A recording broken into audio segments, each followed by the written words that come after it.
खाने का, नहाने का, पहनने का, सब कुछ का स्तर बढ़ा है। लेकिन अगर मैं दुखद हूँ तो मैं पहले फटे कपड़े, फटे बोरी पे पढ़ने जाता था, लेकिन सब कुछ का स्तर बढ़ने के बाद शिक्षा स्तर मेरी जीरो हो गई है। कभी भारत में IRS IPS टॉप लेवल पे होते थे, अभी मेरे बेनीपट्टी पंचायत में कई साल हो गए, मुझे जल्दी रिजल्ट नहीं दिख रहा है। कहते हैं कि शराबबंदी है, अपितु शराब गांव गांव में चल रहा है। इसके लिए प्रशासन को जागृत होना चाहिए, और नहीं तो इस शराबबंदी को बिल्कुल खोल देना चाहिए, क्योंकि वो पिएंगे, क्योंकि वो जो जिएंगे वो पिएंगे, वो जिनका वो काम है वो वही कार्य करेंगे। नमस्कार, आप देख रहे हैं BNN न्यूज़ और आपके साथ मैं हूं कन्हैया मिश्रा। परसों आपको याद होगा कि हम बासुकी चौक पर थे, मधवापुर प्रखंड मुख्यालय में त्रिस्तरीय पंचायत प्रतिनिधियों के नामांकन में शामिल थे, जहां हमने आपको एक बाबा से बात कराया था। और बाबा आज बेनीपट्टी आए हैं। उस वीडियो से प्रभावित होकर के उन्होंने BNN से संपर्क किया और हम उनके साथ हैं और आज हमारे कार्यालय पहुंचे हैं। बाबा से हम बात करेंगे और जानते हैं कि दिल्ली से आने के बाद उनका ये मूल गांव है। चूँकि मैंने आपको उसी वीडियो में बताया था कि ये मूल तौर पर सरसव गांव के निवासी हैं, जो बेनीपट्टी नगर पंचायत के क्षेत्र में है। हम उनसे जानते हैं कि गांव आने के बाद गांव में क्या तब्दीलियां हुई हैं, नगर पंचायत में क्या तब्दीलियां देख रहे हैं, या फिर क्या समस्याएं आज भी बरकरार है। बाबा, आपका बेनीपट्टी न्यूज़ नेटवर्क में आपका बहुत बहुत स्वागत। बहुत बहुत आभार है आपका मान्यवर, और बहुत बहुत धन्यवाद भी है। और सबसे पहले तो मैं अपने उन दर्शकों को धन्यवाद करूंगा जो हमें नित्य प्रतिदिन हमारे BNN न्यूज़ को देखते हैं। उनको भी मैं अपने तरफ से कोटि कोटि वंदन नमन करता हूं। और मैं अपने क्षेत्र में आया हूं और ये मेरा जन्म स्थान भी है। अभी तो मैं 10 दिन हफ्ता दिन से खूब घुमा हूँ। बेनीपट्टी, मधवापुर, सहारघाट, बसीटा वगैरह जितने हमारे NCERT क्षेत्र है सब जगह घुमा हूँ। सफाई के लिए उस दिन मैंने बोला भी था। और सबसे बड़ी जो बेनीपट्टी की मेरी समस्या है, क्योंकि मेरी बेनीपट्टी अनुमंडल भी है और इस एरिया के 40 किलोमीटर 50 किलोमीटर के दर में सबसे बड़ी मार्केट है। लेकिन यहाँ मैं सभी दुकानदार भाइयों से अनुरोध करता हूँ, और दुकानदार भाई के ग्राहकों से भी, क्योंकि दुकानदार भी मेरे भाई हैं और मेरे ग्राहक लोग भी मेरे भगवान स्वरूप मेरे ही भाई हैं। लेकिन ये लोग आते हैं, कहीं भी बाइक ऐसी खड़ी करके चले जाते हैं, कोई कार खड़ी करके चले जाते हैं, कोई टेम्पू से माल उतारते हैं, मतलब, और पीछे कई एम्बुलेंस की सायरन बजती रहती है। ऐसा आया नहीं है प्रकाश में, क्योंकि उसका मेरे पास कोई पुख्ता सबूत नहीं है। लेकिन कल मैं स्वयं अपने पिताजी को आदरणीय जगदीश चंद्र जी के पास जा रहे थे, तो हॉस्पिटल रोड ऐसी जाम थी, और सिर्फ 2 बेवकूफ़ इंसान की मोटरसाइकिल लगने के कारण, जो कि वो पढ़े लिखे एक अपनी सामंतवादी क्रीड़ा माइंड में उनको है, उस वजह से वो थे। उनको मैं जानता नहीं था। फिर मैंने उनको बोला, भाई जी इतना लंबा जाम है, आप यहाँ बैठे हैं, आपकी बाइक है? तो जी जी जी बाबा मेरी बाइक है। मैं कहा बाबा इसको हटा दो, आप अपना आप लोग चले जाएंगे। तो ये मेरी जन्म स्थान के पास बहुत बड़ी समस्या होती जा रही है, जबकि इतने गाड़ियां अभी नहीं हुई है। अभी भी बहुत अच्छी मार्केट है, सब कुछ है, अच्छी दुकानदारी भी है, चीप रेट में सब कुछ मिलता है, सब कुछ अच्छा है। लेकिन ये जाम के कारण कई जाने जा रही है। ना तो मेरे सांसद महोदय इस पर कृपा कर रहे हैं, ना आदरणीय मेरे विधायक जी कुछ कर रहे हैं, ना मेरे वार्ड प्रमुख कर रहे हैं, ना कोई जिला पार्षद कार्य कर रहे हैं। और मैं यहाँ का, मेरा जन्मसिद्ध अधिकार है, क्योंकि ये मेरा ग्राम है और मैं दिल्ली जैसे शहर को स्वच्छ करता हूँ, दिल्ली में योगदान देता हूँ। तो पहले मैं अपनी माँ की गोद, जहाँ मैंने जन्म लिया, उस गोद के अगल बगल जितनी भी गंदगी है उसको मैं पहले क्यों नहीं सफाई अभियान जारी करूँ। इसीलिए मेरे मन में सर ये भावना उत्पन्न हुआ कि लोग घर से ही श्री गणेश करते हैं, तो ये जाम के लिए बहुत सारी यहाँ समस्याएं हैं। मैं सभी भाइयों से, सभी बेनीपट्टी आने जाने वाले सभी गंतव्य व्यक्तियों से भी अनुरोध करूंगा कि आप कभी भी आते हैं तो सबसे पहले देखिए कि कहाँ गाड़ी हम लगाएं, तो ना दुकानदार को दिक्कत हो, ना सड़क मार्ग से चलने वाले किसी को दिक्कत हो। बेनीपट्टी में आपने जाम की बात की है। जाम को खाली रखवाना प्रशासन का भी उतना ही दायित्व है जितना हम नागरिकों का। आपको क्या लगता है, यहाँ पर प्रशासन की फेल्योर नहीं है? देखिए, मैं अभी 2 दिन से मैं क्योंकि कल मेरे पे खुद ही विपत्ति आई थी, तो लेकिन आज मैंने देखा है, मैंने 1-2 जगह नहीं, आज मैंने 20 जगह देखा है बेनीपट्टी में कि हमारे प्रशासनिक अधिकारी लोग जो थे वो कार्य कर रहे थे। वो बोल रहे थे किसी को गाड़ी भी खड़ा नहीं होने देते थे। तो मैंने एक व्यक्ति से पूछा जो आज ऐसी पुलिस प्रोटेक्शन लगी हुई है, तो बोले शायद चुनाव उनाव का कोई संदर्भ में ये भी है। और अच्छी बात है, अगर पुलिस ना भी, पुलिस हर जगह हर डिपार्ट काम नहीं करेगा। ये देश भारत मेरा है, हम नागरिकों का पहले कार्य है। प्रशासन की और सत्ता का काम वो चलती रहती है, ये आज से नहीं हो रही, ये परंपरा आई है। कन्वर्सन बदल जाते हैं, टेक्निक बदल जाते हैं, टेक्नोलॉजी चेंज हो जाते हैं, लेकिन कुछ ना कुछ मुख्यधारा शुरू से ऐसे ही चलता रहता है। लेकिन सबसे पहले अगर कोई जागरूक होगा तो हमें स्वयं होना होगा, क्योंकि हम जनता लोग ही यहीं के हैं। यहाँ कोई पटना के लोग नहीं आते हैं, पटना के लोग एक आध लोग आते होंगे, वो कहीं से बेचारे जाते होंगे। यहीं 40-50 किलोमीटर के लोग हम ही हैं। हमारे ही बच्चे फैमिली आते हैं, हमारे ही कोई बुजुर्ग आते हैं, कोई पेंशन के लिए, कोई पैसे के लिए, कोई राशन के लिए, कोई दवाई के लिए, कोई विवाह दान ठीक करने के लिए, कोई घटकैती करने के लिए, किसी को कोई हॉस्पिटल ले जाने के लिए। तो ये मुझे बहुत बहुत शर्मिंदगी महसूस हुई कि ये बहुत बुरी चीज़ है। हर खास करके अभी के जो युवा बाइक चला रहे हैं उनसे मैं विशेष अनुरोध करूँगा, क्योंकि नए टेक्नोलॉजी के बच्चे हैं, वो अगर अच्छे से अपनी पूरी मानसिक ऊर्जा को सही जगह लगाएंगे तो मुझे नहीं लगता है कि किसी प्रशासन को इन कामों में काम करना पड़ेगा, क्योंकि प्रशासन हर जगह 24 घंटा एक काम नहीं कर सकता है। पहला मानव को स्वयं जागरूक होना पड़ता है। प्रशासन को आप क्लीन चिट दे रहे हैं बाबा, लेकिन मेरा सवाल तो ये भी है कि जब बेनीपट्टी नगर पंचायत हो गया है तो उस समय हम नगर पंचायत के जो भी विकास है वो तो कम से कम सड़कों पर दिखनी चाहिए। ना तो मैं प्रशासन को घेरे में ले रहा हूँ और ना मैं उनको क्लीन चिट दे रहा हूँ। मान्यवर, विषय यह है कि अगर हम आज शुरुआत कर रहे हैं तो हमें पहले स्वयं जागना होगा, क्योंकि हम जागेंगे तो देश जगेगा। तो मेरे को यही पता है, और इस विषय में मैं आदरणीय अपने प्रशासनिक प्रमुखों से भी मिलूँगा और इनके बारे में उनको संज्ञान भी दूंगे, उनको एप्लीकेशन भी देंगे। और उनको एप्लीकेशन भी देंगे तो तब देंगे, पहले हम अपने भाइयों के लिए संदेश जारी किए हैं।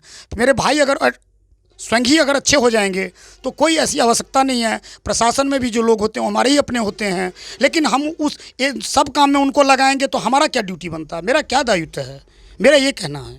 क्योंकि हम स्वयं जागेंगे तो स्वयं अपने मेरे पीछे आएंगे हमारी सेवा के लिए, क्योंकि हर पुलिस की जिप्सी पे लिखा रहता है, पुलिस आपके लिए सदैव तत्पर। तो मुझे मानना कि पहले हम जनताओं को स्वयं सही होना चाहिए साहब। आप इतने वर्षों के बाद अपने मूल गांव सिरसव आए हैं कुछ दिनों के लिए, आपको क्या लगता है कि बेनीपट्टी विकसित हुआ है और किन मायनों में विकसित हुआ है? बेनीपट्टी बहुत विकसित हुआ है। रोड वोड भी थोड़ा बहुत ठीक ठाक हुआ है, कुछ नई मार्केट भी बनी है, बिल्डिंगें भी बनी हैं। लेकिन यहाँ पे समस्या जाम के तो है ही, लेकिन यहाँ समस्या गंदगी की साहब बहुत है। जहाँ जिसके दुकान में अगर प्रत्येक व्यक्ति, अगर कोई चाय वाला भैया हैं, अगर वो दिन में 500 कप चाय बेचते हैं तो एक दिन 1 बोरे सीमेंट और एक ठेली रेडी बदरपुर डाल के वो अपने आगे दुकान के आगे सोलर भी बना सकते हैं। हर काम काज सरकार ही नहीं करेगी, और नगर निगम में आ गई है तो आगे इसकी भी लिए भी हम लोग काम करेंगे कि नगर निगम के जो अधिकारी हैं उनको भी संज्ञान देंगे जो साहब हम लोगों को दिक्कत है। और यहाँ जनता खुश होगा तो भी आपकी भी कुर्ता, आपकी भी वर्दी, आपकी भी बुद्धि विवेक सब स्वच्छ रहेंगे। और स्वच्छता सबसे ज़रूरी है, क्योंकि ये मेरे देश के राष्ट्रपिता महात्मा गांधी का यही कहना था कि कुछ हो ना हो हम सफाई रहेंगे तो हमें दवाई की ज़रूरत नहीं पड़ेगी। भारत युवाओं का देश है, युवाओं के लिए कोई विशेष संदेश देना चाहेंगे? चूँकि यहाँ भी युवा, आपसे हमारी जब पहले बात हुई थी तो उस समय आपने कहा था कि यहाँ के युवा कुछ भटक से गए हैं, उन भटके हुए युवाओं को सही मार्ग पर लाने के लिए कोई अपील जारी करेंगे? जी ज़रूर। मैं सर्वप्रथम अपने गांव में हर एक गांव के बुजुर्गों से, सम्मानित हमारे आदरणीय परम पूज्य जो बुजुर्ग लोग हैं उनसे मैं सबसे पहले चरण उनका स्पर्श करता हूं। और वो लोग जो पहले जो 2G 1G ढांचे में वो अपनी जीवन जिए, अब 2G 3G 4G 5G आ गया है, ठीक है। तो ऐसे जनरेशन में हमको टेक्नोलॉजी दोनों को बदलना पड़ेगा, और वो काम नहीं हो रहे। गांव में शिक्षा की स्तर गिर गई है। कभी भारत में IRS IPS टॉप लेवल पे होते थे, अभी मेरे बेनीपट्टी पंचायत में कई साल हो गए मुझे जल्दी रिजल्ट नहीं दिख रहा है, अच्छे रिजल्ट नहीं आ रहे हैं। इसलिए यहाँ के युवा अब किसी के बारे में ऐसे नहीं कह सकते, क्योंकि मैं एक एक व्यक्ति को जानता नहीं हूँ, लेकिन मैं जहाँ जहाँ चौक चौराहा देखता हूँ यहाँ कहते हैं कि शराबबंदी है, अपितु शराब गांव गांव में चल रहा है। इसके लिए प्रशासन को जागृत होना चाहिए, और नहीं तो इस शराबबंदी को बिल्कुल खोल देना चाहिए, क्योंकि वो पिएंगे क्योंकि वो जो जिएंगे वो पिएंगे, वो जिनका वो काम है वो वही कार्य करेंगे। अब हमें क्या है, हमें दूध मिलना चाहिए, हमें स्वच्छ पानी मिलना चाहिए, हम लोग वैसे भी जी लेते हैं। लेकिन जिनकी मानसिकता विकृत हो गई है, उनको शराब सेवन करते हैं, गांजा सेवन करते हैं। अब शाम होते ही लाइट की व्यवस्था तो सरकार ने अच्छी की हुई है, चाहे केंद्र सरकार हो या राज्य सरकार हो, लाइट वगैरह की सुविधाएँ बढ़ी है, गाड़ियाँ बहुत बढ़ गई है, यहाँ खाने का, नहाने का, पहनने का, सब कुछ का स्तर बढ़ा है। लेकिन अगर मैं दुखद हूँ तो मैं पहले फटे कपड़े, फटे बोरी पे पढ़ने जाता था, लेकिन सब कुछ का स्तर बढ़ने के बाद शिक्षा स्तर मेरी जीरो हो गई है। इससे मैं बहुत आहत हूँ। और मिथिला खास करके विद्वानों का, ऋषि मुनियों का ये धरती है, और जिस धरती पे स्वयं तीनों भुवन के स्वामी, स्वयं नारायण शंकर, नारायण से भी बड़े हैं, और वह स्वयं बाबा विद्यापति के यहाँ नौकर बन गए, उनकी क्या क्रेज रही होगी, उनकी क्या वजन रहा होगा, ये युवाओं को पहचानना चाहिए। ये बाबा विद्यापति समारोह वगैरह भी करते हैं, बाबा के बारे में सिर्फ बताते हैं कि पान, मखान, मिष्टान, भांग, यही बाबा ने किए। बाबा विश्वगुरु थे, अब बाबा ही विश्वगुरु थे और बाबा ही विश्वगुरु फिर आके किसी न किसी रूप में बनेंगे, क्योंकि जिसके पास शिव नौकर बन जाए उससे बड़ा विश्वगुरु कोई नहीं हो सकता। तो इसीलिए हम उस धरती के हैं। कम से कम बाबा जैसा तो हम लोग नहीं हो सकते, लेकिन बाबा का एक कण भी अगर एक विचार ही लेके एक एक व्यक्ति उठा लेंगे तो फिर से लगता है कि मिथिला वही माँ जानकी का धरती है, वही राजा दशरथ का है, वही बाबा विद्यापति के हैं, वही मंडन मिश्र आयाची वाचस्पति के हैं, जिसको स्वर्ग से सुंदर कहा जाता था। आप जब हम आपसे मिले थे परसों, उस समय आपने कहा था कि दिल्ली से पंचायत चुनाव को नज़दीक से देखने के लिए आए थे। उस समय भी हमने पूछा था और आज पुनः आपसे पूछ रहा हूँ कि क्या आपकी राजनीति में आने की कोई मंशा है? क्योंकि आज के दौर में जो भगवा धारण करते हैं वो कहीं ना कहीं एक पार्टी विशेष के तौर पर जाने जाते हैं। मैं किसी पार्टी से अभी नहीं हूँ और राजनीति में ऐसा नहीं करना चाहता हूँ। जैसे अभी मैं रात में आ रहा था 11 बजे RK कॉलेज पे भीड़ देखा, मैं किसी वोट की काउंटिंग थी, वहाँ देख के गर्दन से ऊपर माला लोग पहने हुए थे। लेकिन मेरी जिज्ञासा हुई, मैंने ऐसे ही पूछा जो भैया क्या चीज़ है, तो काउंटिंग हो रहा है। तो मैंने एक भैया माला पहन के निकले, मैं कहा भैया आप किस चीज़ में खड़े हैं? तो बोला मुझे नहीं पता, ये कागज़ दिखाएंगे, बगल में मेरे जो लड़के खड़े हैं वो दिखाएंगे। तो ये जनतंत्र का मजाक है, और जात का भी कभी राजनीति नहीं होनी चाहिए। इसलिए नहीं होनी चाहिए कि भारत देश मेरा है, हम भारत देश के हैं, यहाँ कोई जात नहीं, एक धर्म होना चाहिए, एक ही बात होनी चाहिए और एक ही सोच होनी चाहिए कि मेरा भारत विश्वगुरु कैसे बनेगा, मैं विश्व को क्या दे सकता हूँ, क्योंकि भारत ने कभी किसी से कुछ लिया नहीं है। लेकिन यहाँ जो पंचायत चुनाव में मैंने देखा, यहाँ जात कार्ड है, धन बल जो धन पशु लोग हैं उनकी ज़्यादा ही देखे हैं चलता है। लेकिन मैं कल उस दिन के बयान में बोला था कि जो गरीब है वही सबके करीब है, लेकिन वो करीब जाके भी उन्हें लोग ठोकर मार देते हैं, क्योंकि यहाँ शराब, गुटखा, तंबाकू, मतलब ये सब में विकृतियाँ जो हमारे युवा जा रहे हैं, ये बहुत दुखद है सर। इसलिए मैं सभी युवाओं को सबसे आग्रह करूंगा कि आप सभी मिलके ऐसा ना करें, आप अपनी इस धरती का सम्मान समझें, इस जगह का सम्मान जानें।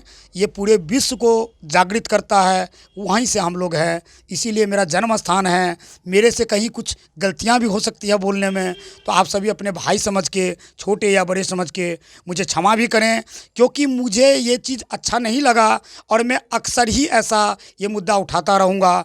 रही राजनीति की बात, तो जब मैं राजनीति में किसी व्यक्ति को आना चाहिए तो परम पूज्य आदरणीय नरेंद्र दामोदर दास मोदी जैसा राजनीति करना चाहिए, आदरणीय योगी आदित्यनाथ जैसा राजनीति करना चाहिए, जो अपने परिवार बच्चे को छोड़ के सिर्फ देश की बात करते हैं, सिर्फ अपनी राष्ट्र की बात करते हैं, फिर सिर्फ अपनी जनता जनार्दन की बात करते हैं। वैसा ही जब राजनीति में आऊँगा तो मैं पहले अपने क्षेत्र में, अपने गांव की जहाँ भी हमारी परिसीमन लगती है, पंचायत की या विधानसभा की या संसदीय क्षेत्र की, वहाँ मैं पहले घोषणा करूँगा कि मैं आज से किसी का पुत्र नहीं रहा, कोई मेरा पिता नहीं रहा। अगर आज से मैं कुछ हूँ तो सिर्फ मैं माँ भारती का लाल हूँ, मेरी माँ ही माँ भारती है, उन्हीं के लिए जीना है, उन्हीं के लिए मरना है। और मैं ये चाहूँगा भी कि सब युवा अगर घर नहीं बसाएंगे तो ऐसा भी नहीं चलेगा। समाज है, परिवार भी बनता है, परिवार से ही देश चलता है। तो 100 में से अगर 2 युवा इस टाइप का कार्य करेंगे तो भी मेरा देश महान था, फिर महान है और आगे भी महान ही रहते चले जाएंगे। तो ये थे बाबा जिनसे हम बात किए और उन्होंने युवाओं के लिए एक सकारात्मक अपील करते हुए कहा कि जो मिथिला, जो बेनीपट्टी, जो मधुबनी कभी आईएएस और आईपीएस का गढ़ माना जाता था, सांस्कृतिक हो या धार्मिक हो, यहाँ गढ़ रहा है। उस क्षेत्र के युवा आज भटक गए हैं नशा की ओर। बाबा ने उन युवाओं से अपील की है कि वो शिक्षा और संस्कृति की तरफ लौटे। बीएनएन न्यूज़ के लिए कन्हैया मिश्रा। सुनो सुनो सब लोग नाच जिम्मेदारी अच्छी पंचायत आम चुनाव के आयल ये बारी छी अधिकार से अपन गांव के सेवक चुनेंगे अब बारी अच्छी। सुनो सुनो घर सा निकलो सब वोट डाले चलो के बनती न गांव के सेवक मिली जुली का सब तय करूं, सब मिलकर तय करूं। मतदान करना आपका संवैधानिक अधिकार है। वोट डालकर एक जिम्मेदार नागरिक बने और अपना प्रतिनिधि खुद चुने जो आपका, आपके द्वारा, आपके लिए हो।